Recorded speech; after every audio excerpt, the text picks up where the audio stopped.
Has the Brexit affected people in Spain? I would say for Brits here, I think they're getting a pretty bad bit of harassment from the media in some ways, because the average expat just wants a bit of light. You know, they're here to retire, they're here to enjoy life for the majority of them. Because I would say over half of them are over 50, so the majority of them aren't actually here to do anything but just enjoy their twilight years. But in the media you see so much negativity based around things like, oh, they betrayed the Brits by leaving the UK, and nobody discusses the fact that expats in the broad sense, as the terminology is often covered in places like Singapore, in the Middle East, etc., bring in trade to the UK. The expat in the broad sense, which is the bit that's not covered, actually bring money to the UK economy. I would also say about people that live in Spain is they've already paid their taxes, they've already paid for their pension. They're not taking anything out of the UK.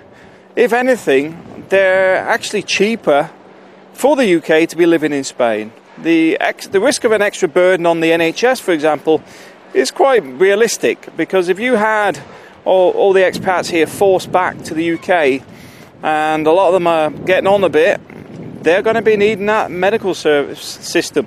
And these are the things people don't want to talk about. And one of the things I will say from my own viewpoint is, am I pro or anti-Brexit? I'll be honest with you, I don't think it makes that much difference. What concerns me is good leadership.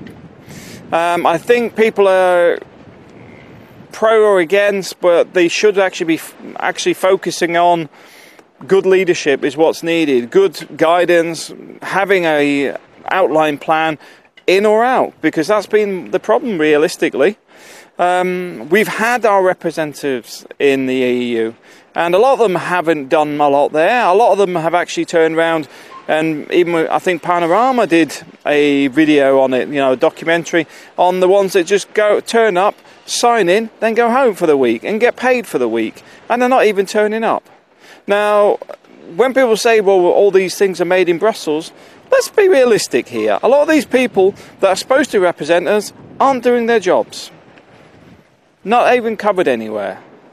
Because at the end of the day, if people don't turn up to vote against things or vote for them, of course it gets manipulated by others, the ones that bother turning up to work. So my own view on it is, we need leadership. We need MPs that represent the people.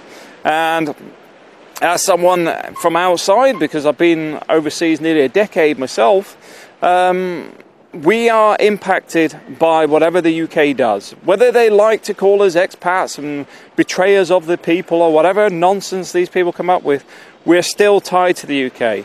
Our passports are still British, even though it's got EU. We were actually, our place of birth was in the United Kingdom. We're still UK citizens. Even though I'm a resident of Spain, I'm still a UK citizen.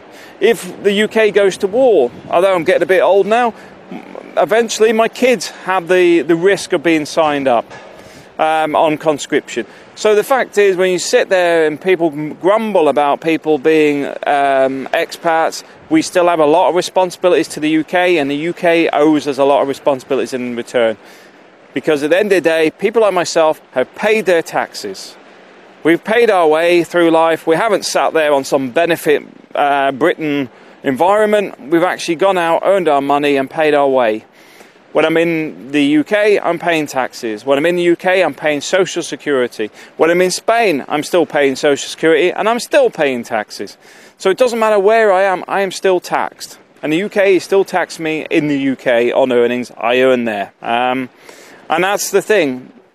There aren't that many freeloaders. Spain doesn't give you nothing. And at the end of the day, I don't think anybody here actually expects anything. It's not benefit Britain. This is Spain. And I know I sound a bit annoyed about it. It's because of the way some of these people attack people for simply being expats overseas. A lot of these people have already paid their pensions and stuff. That's why they can afford to move to Spain. If you're bitter that they can afford it and you can't, then you're missing the point. In the same way, the politicians are sitting back a little bit because of what they're saying is, as long as Brits are fighting each other, they don't have to intervene. They can sit there. Yeah. Leadership's what we need. The rest of it will follow, whether we like it or not. Thanks for watching.